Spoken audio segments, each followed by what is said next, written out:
Outra parte do Jornal Diário do Brasil que eu queria mostrar para vocês é essa aqui, ó. Não, desenganem-se os inglesados abolicionistas. A situação financeira do país, à vista do desembaraço e proteção que eles têm dos cofres públicos, aproxima-se da situação financeira do Egito. Olha isso aí, mano. Até o discursinho de merda de dizer que o Brasil vai virar uma Venezuela já existia. Só mudou o país que antes era o Egito. Ah, o país vai se soltar, libertar os escravos aí, mano. Essa porra aí o Brasil vai virar um Egito, hein? Cuidado. Se hoje a gente tem as fake news das velhas do Zap, naquela época era as tias do pombo correio. E eu só consigo imaginar os donos de escravos naquela época falando, voz me serviu que nas escolas vão distribuir agora uma madeira de piroca com leite e com manga. Você viu isso aí? Quer ver como as coisas não mudou muito daquele tempo pra cá? Esse aqui é o economista José Cobori. Ele gravou um vídeo falando sobre o fim da escala 6x1. No vídeo ele trouxe um artigo, mas te liga só que interessante que ele faz. Ele só trocou algumas palavras de um texto por outro, e o mesmo artigo que falava sobre a escravidão parecia que estava falando sobre a situação atual do trabalhador. São bastante interessantes. Isso aqui principalmente fala dos aspectos econômicos, né? Então vou ler, obviamente, só alguns trechos, depois quem quiser ler o artigo inteiro, para elucidar aqui, para quem gosta de números, né? A empresa pode exigir até os limites da resistência física do trabalhador e, muitas vezes, além disso, o maior esforço em termos quantitativos, a fim de elevar a produtividade. Ela pode fazê-lo justamente graças ao poder discricionário exercido sobre o trabalhador, de modo mais ou menos intuitivo ou racional. Ela procura maximizar a produção do trabalhador expressa na fórmula PHDA, ou seja, P vezes H vezes D vezes A, em que P é a produtividade horária, H, o número de horas de trabalho por dia, D, o número de dias de trabalho por ano e A, o número de anos de vida útil do trabalhador. Em termos monetários, seria VPHDA, ou seja, acrescentou o V, em que o V é o valor de mercado da unidade do produto realizado. O ponto de equilíbrio se alcança quando o aumento de H e D, ou seja, horas e dias, não provoca uma redução mais que proporcional de A devido ao esgotamento precoce do trabalhador.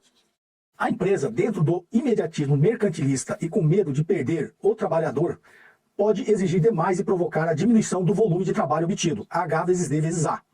O fato provavelmente acontece mais nos períodos de alta conjuntura, quando a empresa quer aproveitar os preços elevados do produto, ainda que sacrificando o trabalhador.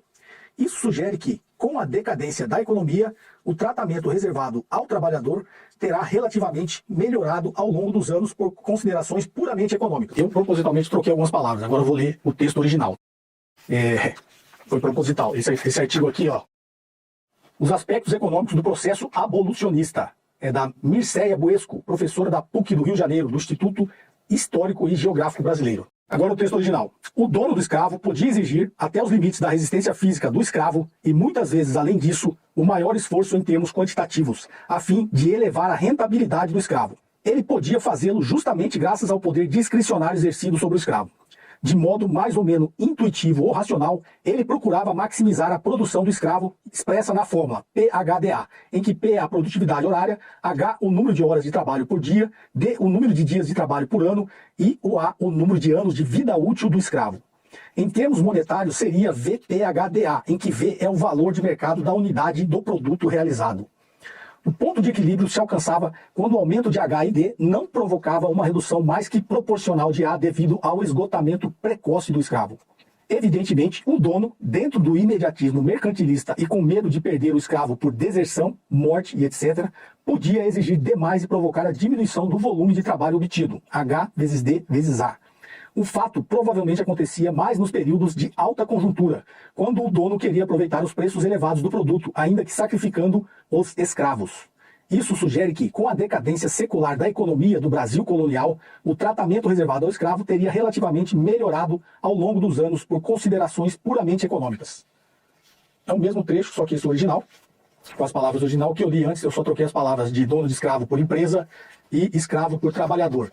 Se você voltar ao vídeo e escutar aí quando eu troquei essas palavras, você vai ver que são os mesmos argumentos. Você que é trabalhador e tá me ouvindo aqui, principalmente você que é de direita, que eu sei que vocês aparecem aqui. Vocês têm que entender que nenhum empresário vai pensar no bem-estar ou no que é bom pra você. Para o empresário, o trabalhador é só um número. E ninguém pensa no bem-estar de um número. Foda-se. Só a seleção brasileira com o número 10, que é aquele bebezão mimado. A única preocupação do empresário vai ser apenas o lucro dele. E óbvio, né? A segunda preocupação é se você vai estar trabalhando direito para o lucro dele crescer. A terceira preocupação dele talvez seja se esse lucro vai aumentar a cada ano, independente do quanto ele foda com a sua vida. Para o final do ano ele ter muito dinheiro para pagar as viagens pro filho dele Xarapó lá em Fernando de Noronha.